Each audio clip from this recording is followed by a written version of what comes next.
வீட்டிலேயே பரோட்டா எப்படி செய்கிறதுன்னு பார்க்கலாம். இதுக்கு மைதா மாவு ஒரு 1/2 கிலோவும் ஒரு 1/4 கிலோ கோதுமை மாவும் கலந்து செஞ்சுருக்கோம். இதை வந்து இந்த மாவை ரெண்டையும் ஒன்றா கலந்துக்கணும்.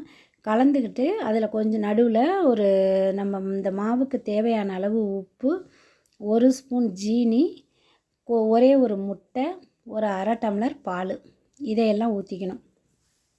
இதையெல்லாம் ஊற்றிட்டு திரும்ப நம்ம அந்த மாவில் இந்த நம்ம ஊற்றிருக்க இதெல்லாம் முட்டை, பால் இதெல்லாம் கலந்துக்கிற மாதிரி நல்லா கலந்து விட்டுறணும். ஃபுல்லாக கலந்து விட்டுட்டு அதுக்கு பிறகு தண்ணி ஊற்றி, தண்ணி ரொம்ப கடகடன்னு ஊற்றிடாமல் ஒவ்வொரு டம்ளராக எடுத்து நம்ம தேவையான அளவு, இப்போ நீங்கள் கொஞ்சமாக 1 டம்ளர் மைதா மாவில் செஞ்சு பார்க்குறதுனா பார்க்கலாம். அதுக்கு வந்து தண்ணியை வந்து கொஞ்சமாக திட்டமாக ஊற்றிக்கணும். ரொம்ப தண்ணி ஊற்றிட்டோன்னா ஒரு மாதிரி பிசு பிசுன்னு வரும். நம்ம அடித்து பரோட்டாவை வீசி எடுக்கிறதுக்கு நல்லா வராது. இந்த மாதிரி ஊற்றிங்க. எண்ணெய் இந்த மாதிரி பிசைஞ்ச பிறகு எண்ணெய் ஊற்றிக்கணும். நல்லா எண்ணெய் நான் மாவு நிறைய இருக்கிறதுனால ஒரு 2 கிண்ணம் எண்ணெய் ஊற்றிருக்கோம். கிட்டத்தட்ட ஒரு 150. நீங்கள் வந்து கொஞ்சமாக செய்யும்போது ஸ்பூன் அளவு 2 ஸ்பூன் 3 ஸ்பூன் எடுத்துக்கலாம். இது நல்லா பிசைஞ்சு இந்த மாவை மூடி வச்சுருந்து கிட்டத்தட்ட ஒரு 2 மணி நேரம் ஊற விட்டுறணும்.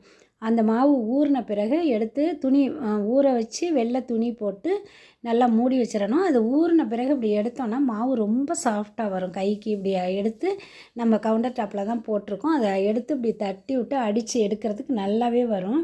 இது உங்களுக்கு அப்படி எடுக்கிறதுக்கு வரலைன்னா நல்லா கையால் இழுத்து விட்டுட்டு கத்தியால் அப்படியே கோடு கோடாக கீறி விட்டு அதை சுருட்டி வச்சுட்டு அடித்து எடுத்து போட்டிங்கன்னாக்கா தோசை கல்லில் சூப்பரான பரோட்டா ரெடி ஆகிடும். இப்போ இது பரோட்டா ரெடி ஆகிடுச்சு. இது வந்து நல்ல ஒரு 15க்கு மேலே பரோட்டா இருக்குது. கொஞ்சமாக ஒரு 5 பரோட்டா 6 பரோட்டா செஞ்சு பாருங்கள். இப்போ வந்து சூப்பரான பரோட்டா ரெடி ஆகிடுச்சு.